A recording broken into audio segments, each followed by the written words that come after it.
अथ सप्तदशो अध्यायः महाराज परीक्षित द्वारा कलयुग का दमन। सूत जी कहते हैं, शौनक जी, वहां पहुंचकर राजा परीक्षित ने देखा कि एक राजवेशधारी शूद्र हाथ में डंडा लिए हुए है और गाय बैल के एक जोड़े को इस तरह पीटता जा रहा है जैसे उनका कोई स्वामी ही न हो। वह कमल तंतु के समान श्वेत रंग का बैल एक पैर से खड़ा कांप रहा था तथा शूद्र की ताड़ना से पीड़ित और भयभीत होकर मूत्र त्याग कर रहा था। धर्मोपयोगी दूध, घी आदि हविष्य पदार्थों को देने वाली वह गाय भी बार बार शूद्र के पैरों की ठोकरें खाकर अत्यंत दीन हो रही थी।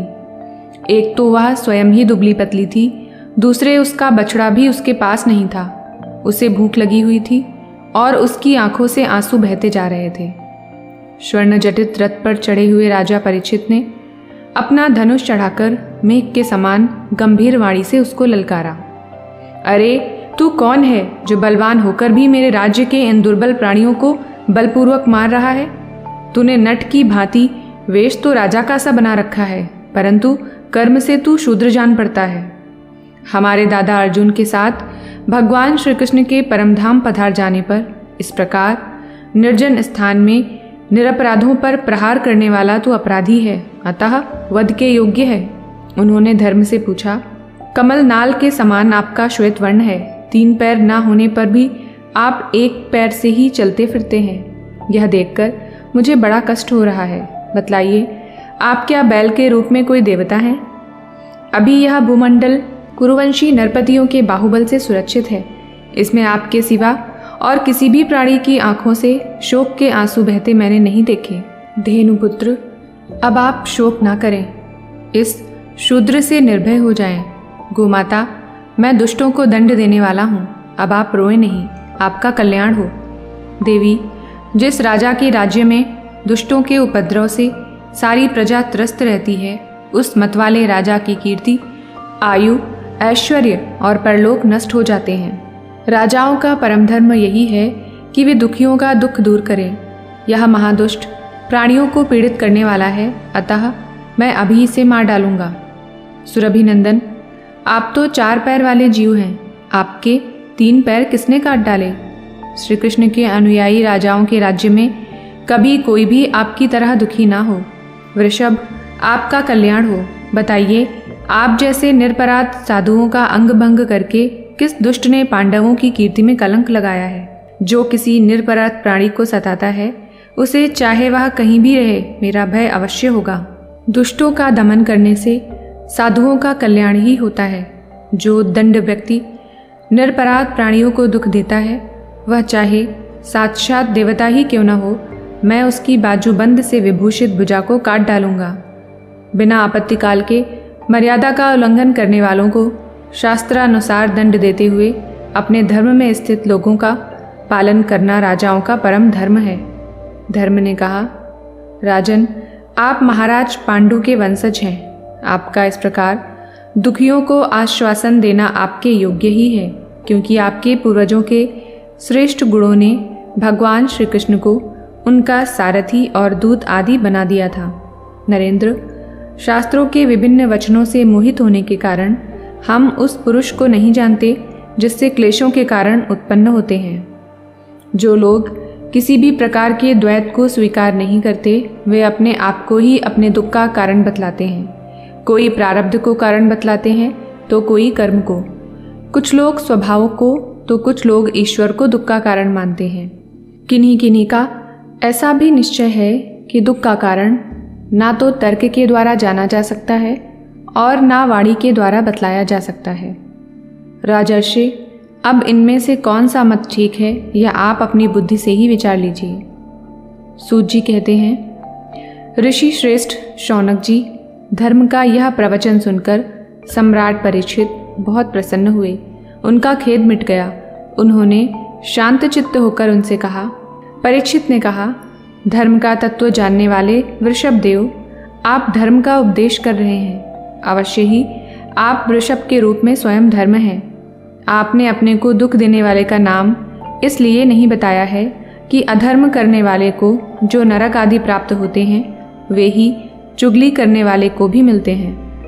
अथवा यही सिद्धांत निश्चित है कि प्राणियों के मन और वाणी से परमेश्वर की माया के स्वरूप का निरूपण नहीं किया जा सकता। धर्मदेव, सत्ययुग में आपके 4 चरण थे, तप, पवित्रता, दया और सत्य। इस समय अधर्म के अंश गर्व, आसक्ति और मद से 3 चरण नष्ट हो चुके हैं। अब आपका 4था चरण केवल सत्य ही बच रहा है। उसी के बल पर आप जी रहे हैं। असत्य से पुष्ट हुआ यह अधर्म रूप कलयुग उसे भी ग्रास कर लेना चाहता है। ये गौमाता साक्षात पृथ्वी हैं। भगवान ने इनका भारी बोझ उतार दिया था और ये उनके राशि राशि सौंदर्य बिखरने वाले चरण चिन्हों से सर्वत्र उत्सवमयी हो गई थी।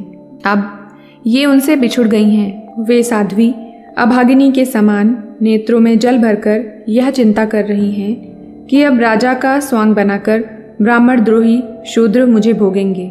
महारथी परीक्षित ने इस प्रकार धर्म और पृथ्वी को सांत्वना दी। फिर उन्होंने अधर्म के कारण रूप कलयुग को मारने के लिए तीक्ष्ण तलवार उठाई।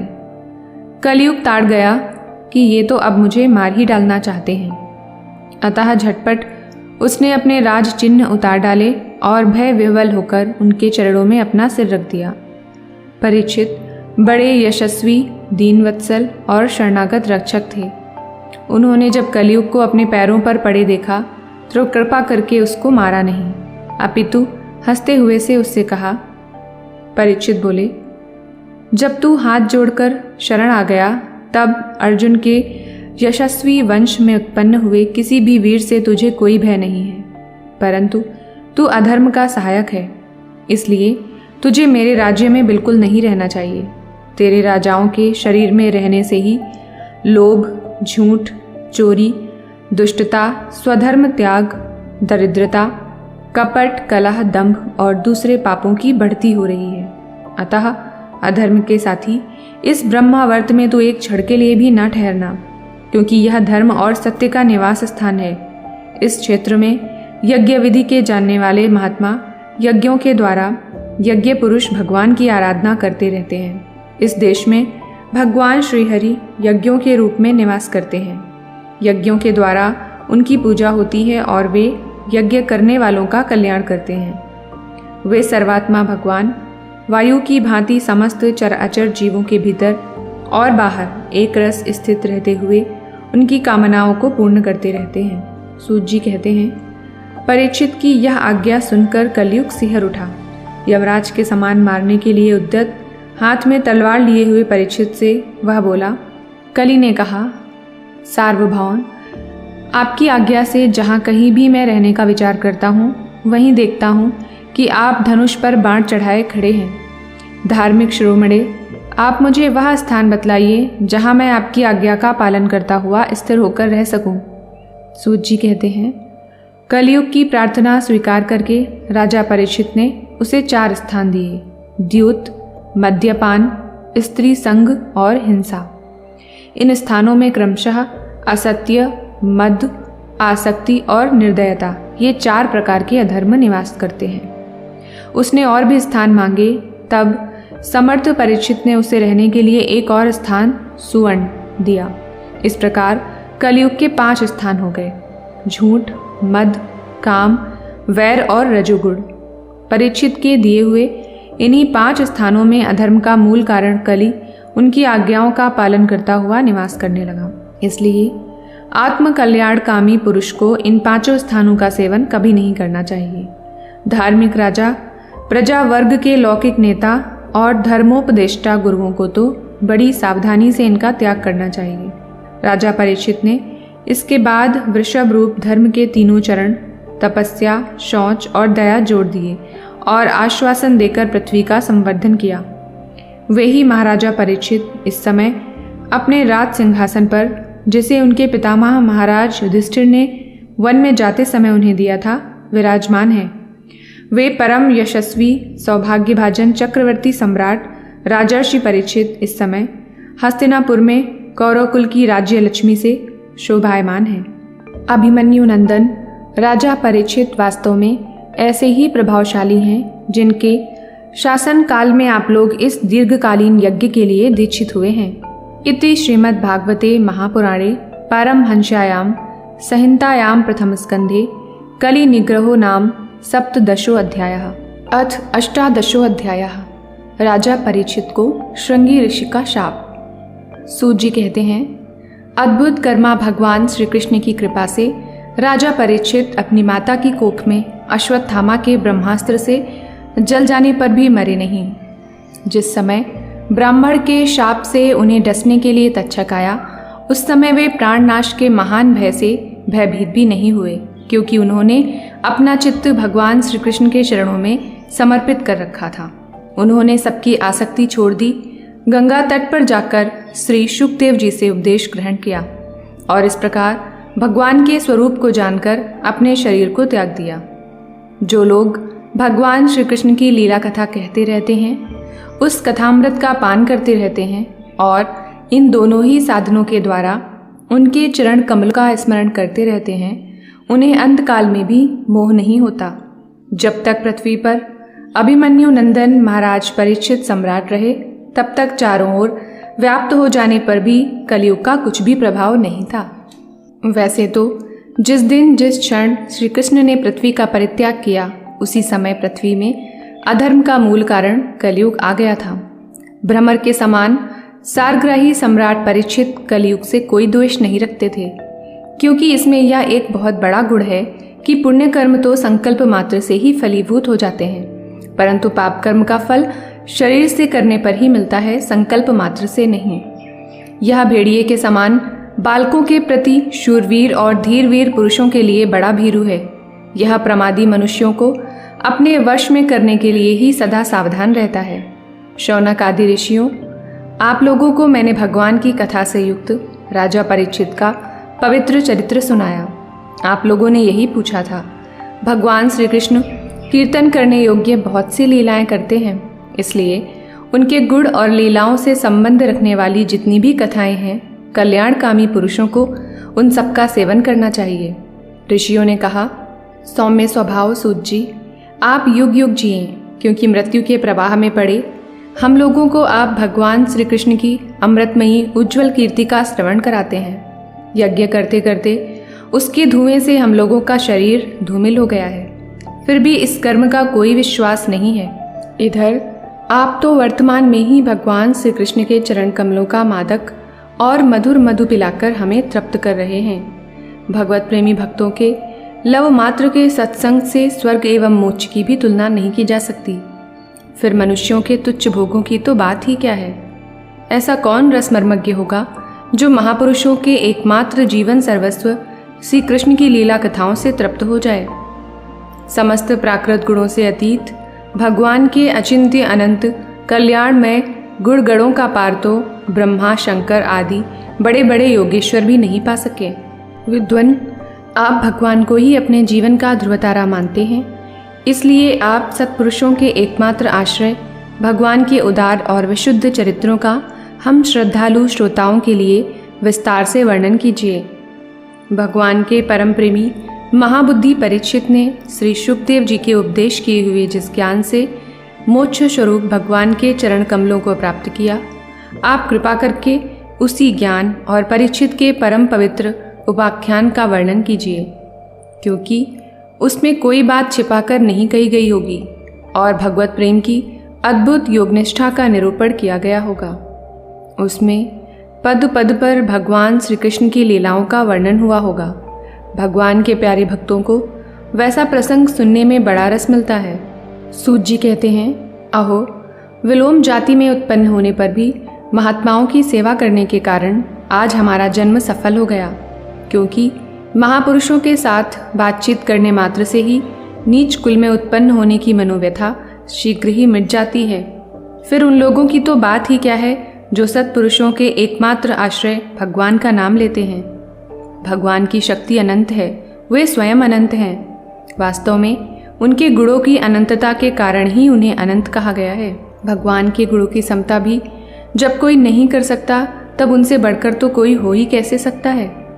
उनके गुणों की यह विशेषता समझाने के लिए इतना कह देना ही पर्याप्त है कि लक्ष्मी जी अपने को प्राप्त करने की इच्छा से प्रार्थना करने वाले ब्रह्मा आदि देवताओं को छोड़कर भगवान के ना चाहने पर भी उनके चरण कमलों की रज का ही सेवन करती हैं।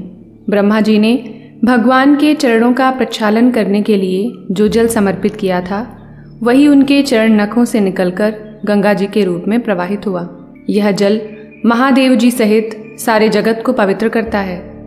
ऐसी अवस्था में त्रिभुवन में श्री कृष्ण के अतिरिक्त भगवान शब्द का दूसरा और क्या अर्थ हो सकता है।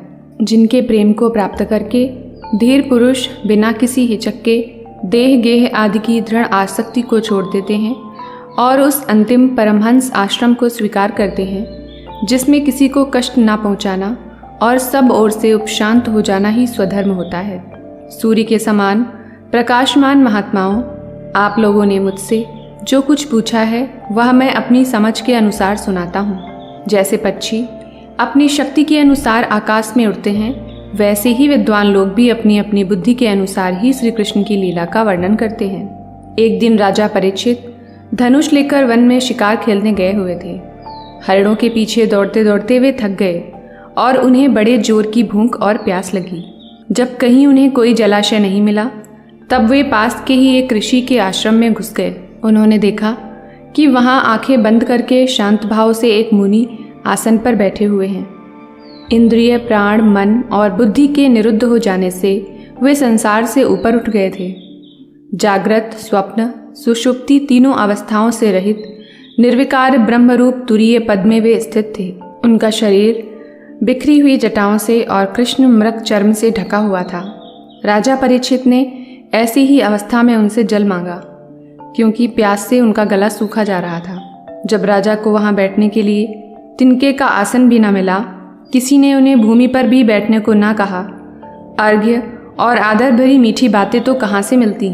तब अपने को अपमानित सा जानकर वे क्रोध के वश हो गए। शौनक जी, वे भूख प्यास से छटपटा रहे थे, इसलिए एकाएक उन्हें ब्राह्मण के प्रति ईर्ष्या और क्रोध हो आया। उनके जीवन में इस प्रकार का यह पहला ही अवसर था। वहाँ से लौटते समय उन्होंने क्रोधवश धनुष की नोक से एक मरा सांप उठाकर ऋषि के गले में डाल दिया और अपनी राजधानी में चले आए। उनके मन में यह बात आई कि इन्होंने जो अपने नेत्र बंद कर रखे हैं, सो क्या वास्तव में इन्होंने अपनी सारी इंद्रिय वृत्तियों का निरोध कर लिया है, अथवा इन राजाओं से हमारा क्या प्रयोजन है। यूँ सोचकर इन्होंने झूठ मूठ समाधि का ढोंग रच रखा है। उन शमीक मुनि का पुत्र बड़ा तेजस्वी था। वह दूसरे ऋषि कुमारों के साथ पास ही खेल रहा था। जब उस बालक ने सुना कि राजा ने मेरे पिता के साथ दुर्व्यवहार किया है, तब वह इस प्रकार कहने लगा, ये नरपति कहलाने वाले लोग उच्छिष्ट भोजी कौवों के समान संड मुसंड होकर कितना अन्याय करने लगे हैं। ब्राह्मणों के दास होकर भी ये दरवाजे पर पहरा देने वाले कुत्ते के समान अपने स्वामी का ही तिरस्कार करते हैं। ब्राह्मणों ने क्षत्रियों को अपना द्वारपाल बनाया है। उन्हें द्वार पर रहकर रक्षा करनी चाहिए। घर में घुसकर स्वामी के बर्तनों में खाने का उसे अधिकार नहीं है। अतएव उन्मार्गगामियों के शासक भगवान श्री कृष्ण के परम धाम पधार जाने पर इन मर्यादा तोड़ने वालों को मैं आज दंड देता हूँ। मेरा तपोबल देखो। अपने साथी बालकों से इस प्रकार कहकर क्रोध से लाल लाल आंखों वाले उस ऋषि कुमार ने कौशिकी नदी के जल से आचमन करके अपने वाणी रूपी वज्र का प्रयोग किया। कुलांगार परीक्षित ने मेरे पिता का अपमान करके मर्यादा का उल्लंघन किया है, इसलिए मेरी प्रेरणा से आज के 7वें दिन उसे तक्षक सर्प डस लेगा। इसके बाद वह बालक अपने आश्रम पर आया और अपने पिता के गले में सांप देखकर उसे बड़ा दुख हुआ तथा वह ढाड़ मारकर रोने लगा। विप्रवर शौनक जी, शमीक मुनि ने अपने पुत्र का रोना चिल्लाना सुनकर धीरे धीरे अपनी आंखें खोली और देखा कि उनके गले में एक मरा सांप पड़ा है। उसे फेंककर उन्होंने अपने पुत्र से पूछा, बेटा तुम क्यों रो रहे हो? किसने तुम्हारा अपकार किया है? उनके इस प्रकार पूछने पर बालक ने सारा हाल कह दिया। ब्रह्मर्षि शमीक ने राजा के शाप की बात सुनकर अपने पुत्र का अभिनंदन नहीं किया। उनकी दृष्टि में परीक्षित शाप के योग्य नहीं थे। उन्होंने कहा, ओह मूर्ख बालक, तूने बड़ा पाप किया। खेद है कि उनकी थोड़ी सी गलती के लिए तूने उनको इतना बड़ा दंड दिया। तेरी बुद्धि अभी कच्ची है। तुझे भगवत स्वरूप राजा को साधारण मनुष्यों के समान नहीं समझना चाहिए, क्योंकि राजा के दुस्सह तेज से सुरक्षित और निर्भय रहकर ही प्रजा अपने कल्याण संपादन करती है। जिस समय राजा का रूप धारण करके भगवान पृथ्वी पर नहीं दिखाई देंगे, उस समय चोर बढ़ जाएंगे और आरक्षित भेड़ों के समान एक क्षण में ही लोगों का नाश हो जाएगा। राजा के नष्ट हो जाने पर धन आदि चुराने वाले चोर जो पाप करेंगे, उसके साथ हमारा कोई संबंध न होने पर भी वह हम पर भी लागू होगा, क्योंकि राजा के ना रहने पर लुटेरे बढ़ जाते हैं और वे आपस में मारपीट गाली गलौज करते हैं, साथ ही पशु, स्त्री और धन संपत्ति भी लूट लेते हैं। उस समय मनुष्यों का वर्णाश्रम आचार युक्त वैदिक आर्य धर्म लुप्त हो जाता है। अर्थ, लोभ और काम वासना के विवश होकर लोग कुत्तों और बंदरों के समान वर्ण संकर हो जाते हैं। सम्राट परीक्षित तो बड़े ही यशस्वी और धर्म धुरंधर हैं। उन्होंने बहुत से अश्वमेध यज्ञ किए हैं और वे भगवान के परम प्यारे भक्त हैं। वे ही राजर्षि भूख प्यास से व्याकुल होकर हमारे आश्रम पर आए थे। वे शाप के योग्य कदापि नहीं हैं। इस नासमझ बालक ने हमारे निष्पाप सेवक राजा का अपराध किया है। सर्वात्मा भगवान कृपा करके इसे क्षमा करें। भगवान के भक्तों में भी बदला लेने की शक्ति होती है, परंतु वे दूसरों के द्वारा किए हुए अपमान, धोखेबाजी, गाली गलौज, आक्षेप और मारपीट का कोई बदला नहीं लेते। महामुनि शमीक को पुत्र के अपराध पर बड़ा पश्चाताप हुआ। राजा परीक्षित ने जो उनका अपमान किया था उस पर तो उन्होंने ध्यान ही नहीं दिया। महात्माओं का स्वभाव ही ऐसा होता है कि जगत में जब दूसरे लोग उन्हें सुख दुख आदि द्वंद्वों में डाल देते हैं, तब भी वे प्रायः हर्षित या व्यथित नहीं होते, क्योंकि आत्मा का स्वरूप तो गुणों से सर्वथा परे है। इति श्रीमद्भागवते महापुराणे पारमहंस्यायां संहितायां प्रथमस्कन्धे विप्रशापोपलम्भनं नाम 18 अध्यायः।